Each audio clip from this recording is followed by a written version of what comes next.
తిరుమల లడ్డు కల్తీ అయిందన్న విషయం బయటకు వచ్చిన తర్వాత ఆంధ్రుల కంట్లో దుమ్ము కొట్టేందుకు మరో ప్రయత్నం జరుగుతోంది. ఆంధ్రులందరూ అప్రమత్తంగా ఉండాల్సిన విషయం గురించి ఈ వీడియోలో చూద్దాం. తిరుమల లడ్డు కల్తీ అంశం బయటకు వచ్చాక స్వామీజీలు బయటకు వస్తున్నారు. తిరుమలతో సహా అన్ని ఆలయాలను మత పెద్దలకు అప్పగించాలని డిమాండ్ చేస్తున్నారు. తిరుమల మీద కేంద్రానికి ఎప్పటి నుంచో కన్ను ఉంది. దీన్ని ఆంధ్రప్రదేశ్ చేతుల్లో నుంచి లాక్కోవాలని చూస్తున్నారు. ఇప్పుడు అవకాశం వచ్చింది కాబట్టి తిరుమలను అప్పగించాలని డిమాండ్ చేస్తున్నారు.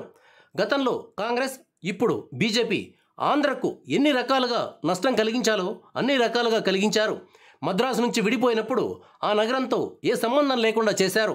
తమిళనాడులో, కర్ణాటకలో, ఒడిశా రాష్ట్రాల్లో తెలుగు వాళ్ళు ఎక్కువగా ఉన్న ప్రాంతాలను విడగొట్టారు. ఆ తర్వాత తెలుగు వాళ్ళు కలిసి ఉంటే భరించలేక రాష్ట్రాన్ని 2 ముక్కలు చేశారు. తెలంగాణ మాండలికానికి జరుగుతున్న అన్యాయాన్ని సరిదిద్దడానికి ప్రయత్నాలు చేయకుండా అక్కడి ప్రజల్లో ఆవేశాన్ని మరింతగా పెంచారు. చివరకు తెలుగు జాతిని ముక్కలు చేశారు. ఆ తర్వాత ఆంధ్ర బ్యాంక్ పేరును ఎత్తేసి తెలుగువారి ఆత్మగౌరవం మీద దెబ్బ కొట్టారు. ఎంతోమంది ఆంధ్రులు ప్రాణత్యాగాలు చేసి సాధించుకున్న విశాఖ ఉక్కును తుక్కు చేయడానికి ఎన్నో ప్రయత్నాలు చేశారు. ఇప్పుడు తెలుగుదేశం పార్టీ మీద ఆధారపడే పరిస్థితి ఉండటంతో కొంత వెనక్కి తగ్గి నిధులు విడుదల చేశారు. దేశంలో కనబడిన ప్రతి ఎయిర్పోర్టును, సీపోర్టును, కోల్ మైన్స్ను, సిమెంట్ కంపెనీలను, ఇంకా ఎన్నో రకాల ఆస్తులను అదానికి అప్పగిస్తూ వెళ్తున్నారు. కానీ వైజాగ్ స్టీల్కు మాత్రం క్యాప్టివ్ మైన్స్ ఇవ్వడానికి మోదీ ఇష్టపడడం లేదు. విశాఖ ఉక్కు అనేది ఆంధ్రుల ఆత్మగౌరవానికి సంబంధించిన అంశం. దీన్ని సమర్థంగా నడిపి లాభాల బాటలోకి తీసుకురావడం అసాధ్యమేమీ కాదు. ఎఫిషియంట్ అండ్ హానెస్ట్ పర్సన్స్ను మేనేజ్మెంట్ బోర్డులో నియమించాలి. 2019 నుంచి 2024 మధ్య ఉద్దేశపూర్వకంగా వైజాగ్ స్టీల్ను నాశనం చేయడానికి ప్రయత్నించారు. ఆంధ్రప్రదేశ్లోనే బోలెడంత స్టీల్ డిమాండ్ ఉంది.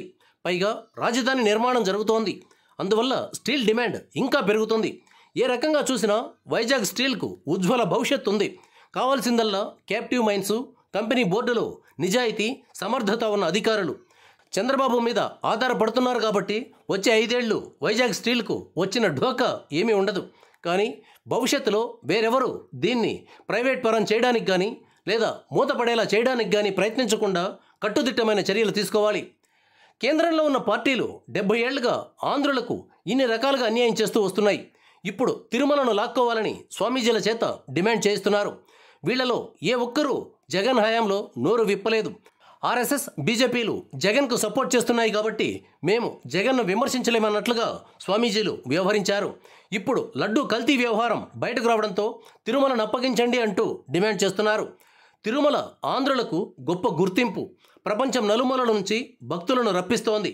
ప్రతి సంవత్సరం లక్షల మంది బయటి రాష్ట్రాల నుంచి, విదేశాల నుంచి తిరుమలకు వస్తున్నారు.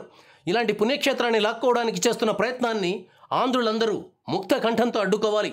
ఈ స్వామీజీలకు అంత శక్తి ఉంటే ముందు మోదీకి చెప్పి జగన్ మీద ఉన్న కేసులను తేల్చాలని డిమాండ్ చేయాలి.